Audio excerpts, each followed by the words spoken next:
और ये तेरा भाई, इसकी औकात देखी है? कौन है ये? हाँ, कौन है? अच्छा ही हुआ जो इससे मेरी बहन की सगाई टूट गई। इससे सगाई तो क्या, कोई भी रिश्ता रखना मेरी बहन के लिए किसी बेइज्जती से कम नहीं होता। और रही बात 1,00,000 रुपये के तोहफों की, तो ये तोहफे देकर तुम लोग हम पर कोई एहसान नहीं करने वाले। ये सिर्फ कीमत है तुम्हें माफ करने की और फिर से तुम्हें हमारे समाज का हिस्सा बनाने की, समझी? चतुर के दिल चीर देने वाली कड़वी बातें सुनकर मीनाक्षी अपना चेहरा छिपाते हुए फूट फूट कर रोने लगी। चतुर की बदतमीजी और मीनाक्षी की हालत देखकर शिवा का खून खौल उठा। वो अपने बिस्तर से उठा और उसने आगे बढ़कर चतुर पर हमला कर दिया, लेकिन 2 साल तक कोमा में रहने की वजह से अभी तक उसका शरीर अपनी आत्मा की शक्तियों को आत्मसात नहीं कर पाया था, इसीलिए वो लड़खड़ाने लगा। शिवा को खुद पर हमला करने के लिए आगे बढ़ते हुए देख चतुर ने चिल्लाते हुए कहा, हरामखोर, ठीक से खड़े होने की औकात नहीं और चला है मुझ पर हाथ उठाने। रुक, तुझे मैं अभी मजा चखाता हूं। इतना कहकर चतुर ने शिवा को लात मारकर गिरा दिया। शिवा को जमीन पर पड़ा देख मीनाक्षी दौड़ते हुए शिवा के सामने ढाल बनकर खड़ी हो गई। उसने चतुर के सामने अपने दोनों हाथ जोड़े और घुटनों के बल बैठकर मिन्नतें करते हुए कहा, मत मारो मेरे भैया को, मैं तुम्हारे आगे हाथ जोड़ती हूं, मत मारो प्लीज। बचपन से ही शिवा ने मीनाक्षी की ढाल बनकर उसे संभाला था। हर दुख तकलीफ में उसे बचाया था, लेकिन आज मीनाक्षी की बारी थी शिवा को बचाने की। वो किसी भी कीमत पर शिवा को चतुर से बचाने को तैयार थी और अपनी इसी जद्दोजहद के बीच उसे ये भी याद नहीं रहा कि शिवा कब से कोमा से बाहर आ चुका है। मीनाक्षी की ऐसी हालत देखकर चतुर के मन में वासना जाग उठी। उसने मौके का फायदा उठाते हुए मीनाक्षी से कहा, तुम अपने भाई को बचाना चाहती हो? ठीक है, मैं उसे कुछ नहीं करूंगा, लेकिन उसके लिए तुम्हें मेरे साथ एक रात गुजारनी होगी। इतना कहकर चतुर हवस भरी नजरों से मीनाक्षी की तरफ बढ़ने लगा। मीनाक्षी इस वक्त खुद को बहुत ही कमजोर और टूटा हुआ महसूस कर रही थी, इसीलिए वो चतुर की बात सुनकर बुरी तरह से घबरा गई। उसने चतुर को अपनी तरफ आता देख चिल्लाते हुए कहा, देखो देखो मेरे पास मत आना, वरना मैं शोर मचा दूंगी। मीनाक्षी को इस तरह तड़पता और छटपटाता देखकर चतुर के अंदर का दरिंदा जाग गया और उसने हंसते हुए कहा, अच्छा तुम शोर मचाओगी?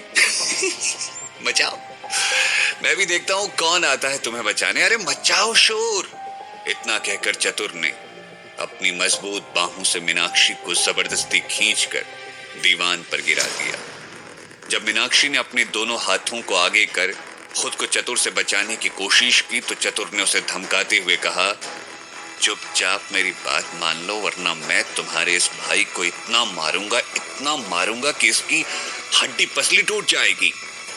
चतुर की बात सुनकर मीनाक्षी की रूह कांप गई। एक तरफ उसकी इज्जत थी और दूसरी तरफ उसके भाई की जिंदगी। किस्मत ने उसे ऐसे दोराहे पर लाकर खड़ा कर दिया था जहां वो जिस भी रास्ते को चुनती उसकी बर्बादी तय थी। आखिरकार हार कर मीनाक्षी ने अपने भाई को चुना और चतुर के आगे खुद को समर्पित कर दिया। लेकिन तभी अचानक शिवा ने एक शेर की तरह दहाड़ते हुए कहा, चतुर, अगर तूने मीनाक्षी को हाथ भी लगाया तो मैं तेरी जान ले लूंगा। इससे पहले कि चतुर शिवा की चुनौती का जवाब दे पाता, एक कांच की शीशी हवा में उड़ती हुई चतुर के सर से जा टकराई और चतुर एक झटके के साथ पीछे हट गया। उसने नजरें उठाकर सामने देखा तो शिवा अपनी पूरी ताकत के साथ उससे मुकाबला करने के लिए तैयार खड़ा था। इससे पहले कि चतुर उस कांच की बोतल वाले हमले से खुद को संभाल पाता, शिवा ने आगे बढ़कर उसकी टांगों के बीच एक जोरदार लात मार दी और चतुर दर्द से चीखता हुआ जमीन पर गिर पड़ा। आओ! शिवा ने चतुर को इतनी जोर से लात मारी थी कि जमीन पर गिरते ही चतुर की आंखों के सामने अंधेरा छा गया और उसे तारे नजर आने लगे। दर्द के मारे चतुर की जान निकली जा रही थी और उसकी आंखें तो मानो बाहर निकलकर गिरने को ही तैयार थी। उसकी हालत देखकर एक पल को तो ऐसा लगने लगा कि कहीं शिवा की औलाद चतुर को जीवन भर के लिए नपुंसक ना बना दे। लेकिन शिवा अब उसे माफ करने के मूड में बिल्कुल नहीं था। उसने गरजते हुए चतुर से कहा, 2 कौड़ी के सड़क छाप गुंडे, मैंने कहा था मेरी बहन को हाथ मत लगाना, तेरी हिम्मत कैसे हुई उस पर हाथ उठाने की? इतना कहकर शिवा चतुर की छाती पर जा बैठा और उसके दोनों गालों पर तड़ातड़ तमाचों की बौछार करने लगा। कुछ 25-30 तमाचों के बाद चतुर की हालत बद से बदतर हो गई। उसके दोनों गालों से खून बहने लगा और उसके 1-2 दांत भी टूटकर बाहर गिर पड़े। हालांकि शुरुआत में चतुर शिवा का मुकाबला करना चाहता था, लेकिन जल्द ही उसे समझ आ गया कि अब वो शिवा के गुस्से से नहीं बच पाएगा। इसीलिए उसने फौरन शिवा के कदमों में अपना सर रख दिया और उससे माफी की भीख मांगते हुए कहा, मुझे माफ कर दो शिवा, मुझे माफ कर दो, मैं गलत था, मैं अपनी गलती मानकर तुमसे रहम की भीख मांगता हूं, मुझे माफ कर दो। चतुर की विनती सुनकर शिवा ने अपने गुस्से को काबू में किया और गंभीर होकर पास ही पड़े शादी के कार्ड को देखने लगा। हालांकि उस वक्त शिवा का चेहरा भले ही भावहीन था, लेकिन उसकी आंखों में ज्वालामुखी सा तेज और उसके शरीर में तलवार जैसी फुर्ती थी। उसने शादी के कार्ड को खोलकर देखा तो उस पर लिखे अपने 2 दुश्मनों के नाम देखकर शिवा चौंक गया। कार्ड पर दूल्हे के नाम के आगे उसके चचेरे भाई भास्कर शास्त्री और दुल्हन की जगह उसकी मंगेतर जयती अय्यर का नाम लिखा था।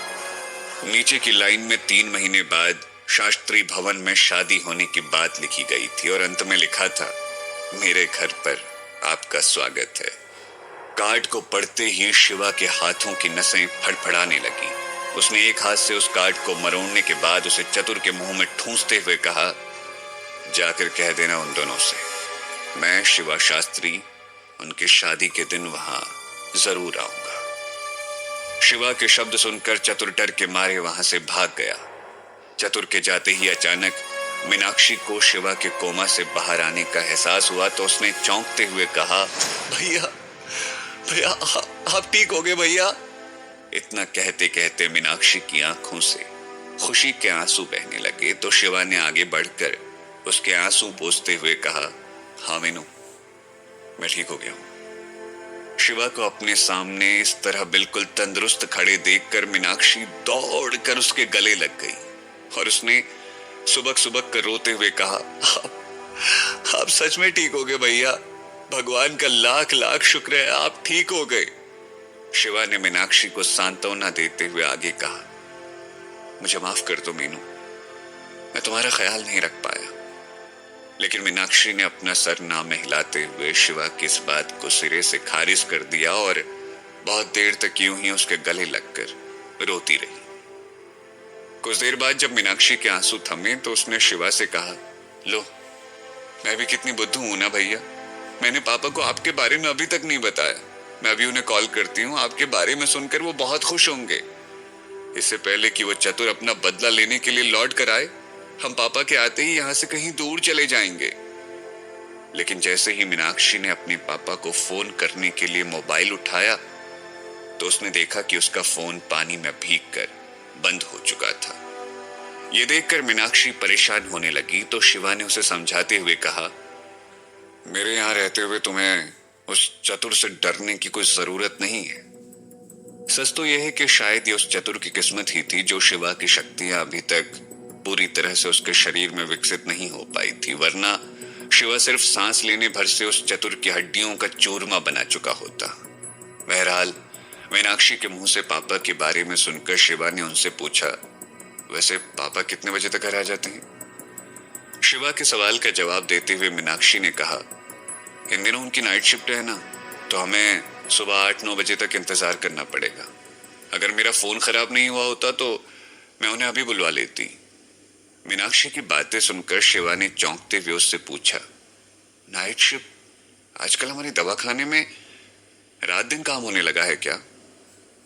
शिवा की बातें सुनते ही मीनाक्षी के चेहरे का रंग उतर गया और उसके माथे पर चिंता की रेखाएं उभर आई।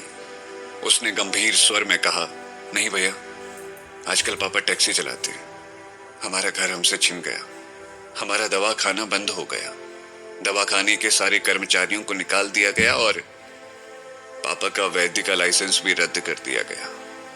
आपके एक्सीडेंट के बाद पिछले 2 सालों में हमारा सब कुछ बर्बाद हो गया। मीनाक्षी की बातें सुनकर शिवा सोच में पड़ गया। उसके पिता एक नेक और ईमानदार इंसान थे, इसलिए उनसे उनका वैद्य का लाइसेंस छिन जाना शिवा के गले नहीं उतर रहा था। लेकिन इस वक्त उसने मीनाक्षी से इस बारे में ज्यादा कुछ पूछना ठीक नहीं समझा।